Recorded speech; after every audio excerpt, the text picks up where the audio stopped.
At exactly 2:17 a.m., the internet exploded. A shaky video of a tired woman crying in a small kitchen crossed 10 million views in less than 6 hours. By morning, she was famous. By night, she was rich. And her son, the boy who uploaded the video, had no idea what he had just destroyed. 6 hours earlier, Jordan Miller never planned to make his mother a millionaire. He was just angry. And anger, when mixed with a phone and an internet connection, is dangerous.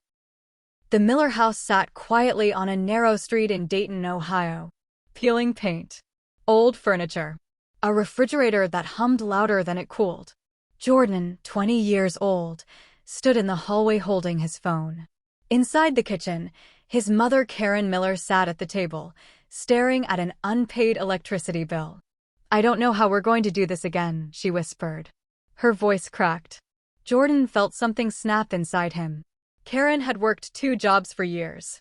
Cleaning offices by night, stocking shelves by day. She smiled through exhaustion. She never complained. And that made Jordan angrier than if she had screamed. "Mom," Jordan said softly. She looked up, embarrassed by her tears. "Don't film me," she said. He hesitated, then pressed record anyway. That single red dot changed everything. Karen spoke about life, about bills, about being laid off, about choosing between groceries and gas. Her voice was honest, raw, real. Jordan uploaded it with one sentence. "My mom works herself to death and still can't survive. This is America." He went to sleep. Jordan woke up to his phone vibrating violently. Notifications stacked faster than he could read. Followers, messages, donations. A stranger had sent $5,000. Another sent $20,000. By noon, the total crossed $100,000. Karen stared at the screen in disbelief. "What did you do?" she whispered. Jordan smiled. "I helped," he said. He was wrong. Within a week, news channels called. Influencers reacted. A fundraiser hit $1.3 million. Karen quit her jobs. Jordan bought a new camera. The comments called him a hero. But not everyone was clapping. A private message appeared in Jordan's inbox. "You shouldn't have posted that." He ignored it. Another followed. "You don't know who exposed." Jordan laughed it off.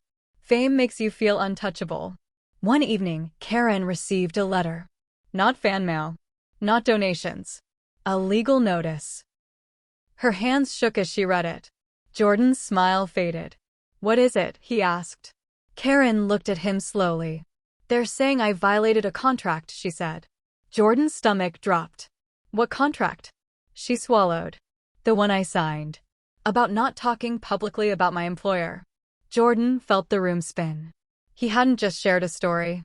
He had exposed powerful people, companies, executives, lawyers. And they were watching. That night, at 11:43 p.m., someone knocked. Hard. Jordan opened the door. 2 men stood there in suits.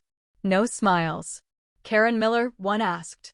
Jordan's heart slammed into his chest. "This won't take long," the man said. But Jordan knew. Nothing would ever be short again. They didn't raise their voices. They didn't threaten. They didn't have to.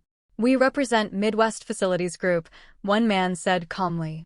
"Your video violates a confidentiality agreement signed in 2014. Karen's knees buckled. Jordan stepped forward. She was just telling her story. The man smiled slightly. "That's what lawsuits are for." The next morning, the story changed. Headlines shifted. Was the viral mom video a contract violation? Company claims defamation. The same internet that lifted Karen up now leaned in to watch her fall. Jordan refreshed his phone obsessively. Supportive comments fought with cruel ones. She knew what she signed. "This is why you don't air dirty laundry." Their lawyer's office smelled like old paper and bad news. "This could cost everything," the lawyer said bluntly. "The money, the house, even future earnings." Jordan's mouth went dry. "But the donations, those are legal, right?" he asked. The lawyer hesitated. "Some donors are claiming emotional manipulation." Karen looked at her son. For the first time, she wasn't tired. She was afraid. A popular creator posted a reaction video. Let's be honest, he said. This kid used his mom's pain for clout. Millions watched. Millions agreed. Jordan's follower count dropped overnight.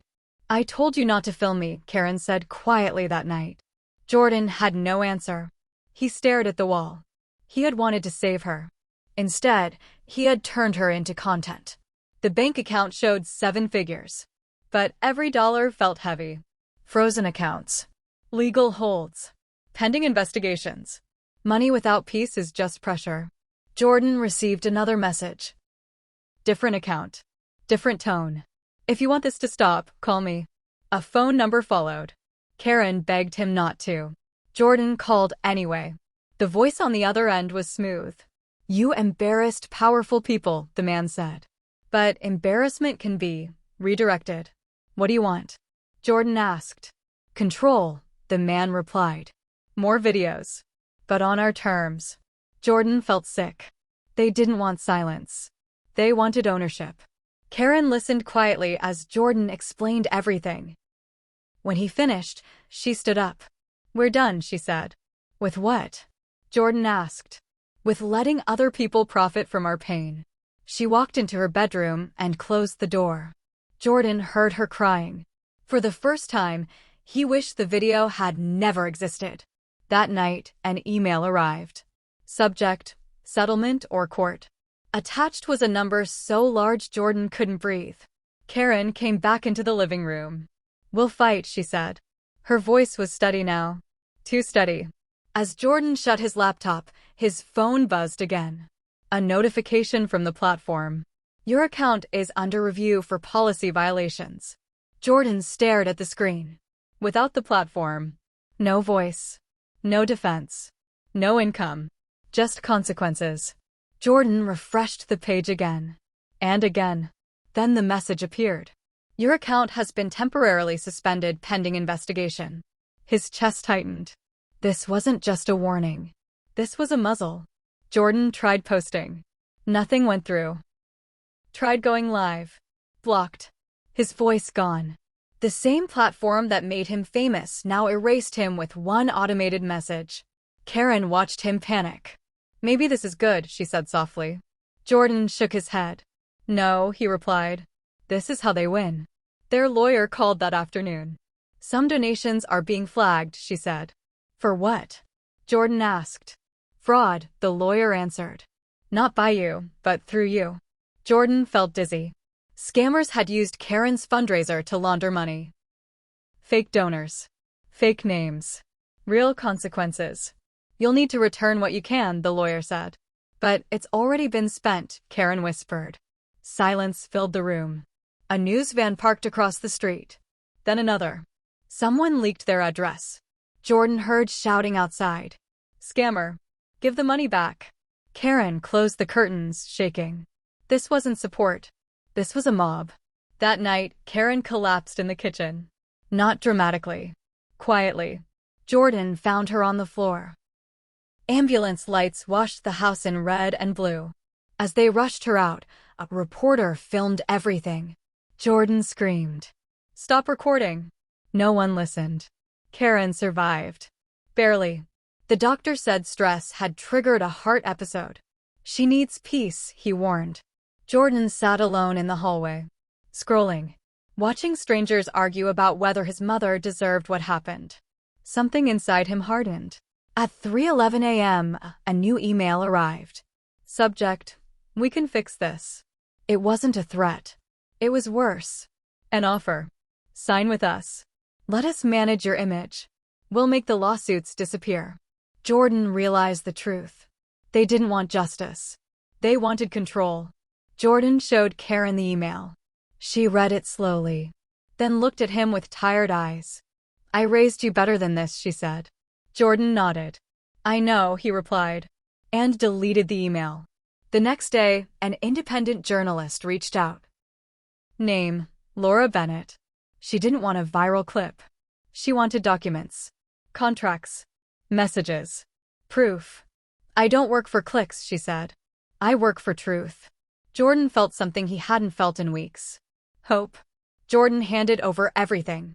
The threats. The offers. The lawsuits. Laura listened, then said something chilling. "This isn't about your mom," she said. "This is about silencing workers who talk." Karen wasn't the target. She was an example. Laura published her piece carefully. No drama. No crying clips. Just facts. And suddenly, public opinion shifted. New headlines appeared. Was the viral mom silenced for speaking the truth? Corporations accused of intimidation. The same crowd that attacked now questioned. Jordan's account was reinstated, but he didn't celebrate. That night, Jordan received one last message. "Walk away while you can." Jordan looked at his mother sleeping peacefully in the hospital bed. He typed back one sentence. "I already paid the price." Laura called minutes later. "Jordan," she said urgently. "I found something bigger. Much bigger." Jordan's heart raced. "What?" he asked. She paused. "Your mother isn't the first." Jordan opened the document Laura emailed. It wasn't a story. It was a list. Names. Dates. Companies. Silenced workers. "This can't be real," Jordan whispered. Laura's voice came through the phone, calm but heavy. "I verified every case. Single mothers. Janitors. Warehouse workers. Cleaners. All had spoken up online. All had signed confidentiality agreements. All had been threatened. Some lost jobs. Some lost homes.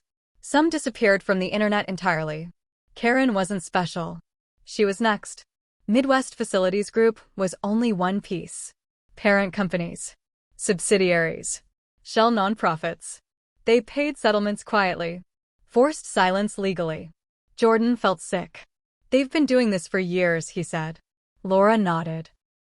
And no one connected the dots. Until now. No tears, Laura said firmly. No emotional clips. Only documents, Jordan agreed. Karen, still weak but awake, squeezed Jordan's hand. "Tell the truth," she said. "That's all." Laura published the exposé at exactly 9 a.m. The headline didn't mention Jordan. It didn't mention Karen. It mentioned systemic silencing. Within hours, lawmakers shared it. Labor unions reacted. Former employees came forward. The dam cracked. Jordan's phone rang nonstop. Unknown numbers. Blocked calls. Threats masked as concern. A car followed him home. Karen noticed. "Are we in danger?" she asked. Jordan didn't lie. "Yes," he said. "But we're not alone anymore." Lawyers reached out. Then more lawyers. A class action lawsuit formed. Hundreds joined. Then thousands. For the first time, the companies couldn't bury it. Bank accounts tied to Midwest Facilities Group were frozen. Executives resigned for personal reasons. Public apologies followed. None sounded sincere. Jordan sat alone one night, staring at the original video. He almost deleted it. Almost. Karen came in quietly. "Don't," she said. "You didn't ruin my life," she continued. "You exposed a lie." Jordan's eyes filled. A different email arrived. Subject: Settlement and NDA. 8 figures. Silence guaranteed. Karen laughed weakly. Jordan closed the laptop. "No," he said. This time, he didn't hesitate. Laura called again. "They're scared," she said. "When powerful people get scared, they make mistakes." "What kind?" Jordan asked. "Criminal ones." 2 weeks later, federal agents raided corporate offices. Boxes carried out. Computers seized. Employees watched in silence. Karen cried, not from fear. From relief. That night, Jordan received a final message. Not a threat. Not an offer. A confession. "We never thought a kid with a phone would bring this down." Jordan stared at the screen. He hadn't planned this. He hadn't wanted power. But now he had something bigger. A responsibility. Jordan had never imagined his life inside a courthouse. Cold benches. Harsh lights. Faces that didn't smile. Karen sat beside him, hands folded, quieter than ever. Across the room sat executives in expensive suits. They didn't look powerful anymore. They looked exposed. The judge read the charges slowly. Retaliation. Worker intimidation. Fraudulent NDAs. Systematic silencing. Each word felt heavy. Each word mattered. Jordan realized something terrifying. This was no longer about one video. This was about truth on record. Outside the courthouse, cameras waited. Not tabloids. Serious journalists. They called Jordan a whistleblower. A symbol of digital resistance. The kid who broke the system. Jordan hated every title. I didn't plan this, he told one reporter. That's why it matters, she replied. Offers flooded in. Book deals. Documentaries. Speaking tours. Money beyond anything he'd imagined. Karen watched him read the emails. Be careful, she warned gently. Not everyone sharing wants what's best for you. Jordan nodded. He'd learned that lesson the hard way. Late one night, Jordan sat alone. He replayed the original video again. His mother's tired face. Her voice breaking. He whispered, I'm sorry. What if he hadn't filmed? What if he just hugged her? Laura called. The companies are offering a settlement, she said. How much? Jordan asked. Enough to make this disappear, she replied. Jordan looked at Karen sleeping peacefully on the couch. Will it protect the others? He asked. Laura paused. No, she said. Jordan's answer came immediately. Then we go to trial. Karen took the stand. Her voice shook at first, then steadied. She spoke about long hours. About silence. About fear. She didn't cry. She told the truth. The courtroom listened. Former employees testified. Dozens. Then hundreds. A pattern impossible to deny. Executives shifted in their seats. The lie was collapsing. Threats didn't stop. Jordan's address leaked again. Security was assigned. Normal life disappeared. Karen touched his arm one night. I never wanted this for you, she said. Jordan met her eyes. But it happened, he replied. And now we finish it. Jordan posted one final video. No tears. No anger. Just words. This isn't about me. It's about what happens when ordinary people are told to stay quiet. Don't. He turned off comments. Walked away. Weeks passed. The world held its breath. Karen's health improved. Jordan learned how to be still again. Then, the verdict date was announced. Laura texted one sentence. This will change everything. Jordan looked at the courthouse in the distance. He wasn't afraid anymore. He was ready. The courthouse was silent. Not the normal silence. The heavy kind where everyone knows history is about to be written. Jordan sat beside Karen, holding her hand. For once, she wasn't afraid. The judge didn't rush. He spoke carefully, deliberately. This case, he said, is not about social media. Jordan's heart pounded. It is about power and how it is used to silence those without it. Executives stared straight ahead. No confidence left. Guilty. On all major counts. A collective breath released across the room. Karen covered her mouth. Jordan closed his eyes. It was over. Fines in the hundreds of millions. Executives banned from leadership roles. Federal oversight imposed. NDAs declared unenforceable. The system blinked. Then corrected itself. Reporters swarmed Jordan outside. Are you rich now? Someone shouted. Jordan answered honestly. My mom doesn't have to choose between medicine and food anymore. That was enough. The donations were redistributed. Some returned. Some legally assigned to a worker protection fund. Jordan and Karen kept enough to live quietly. Comfortably. Not loudly. Karen's health improved. Slow walks replaced night shifts. She laughed more. Slept better. For the first time in years, she rested without guilt. Jordan turned down fame. No daily posting. No influencer life. He enrolled in journalism. Not for clicks. For accountability. Months later, Jordan received one final email. From an anonymous executive. We underestimated you.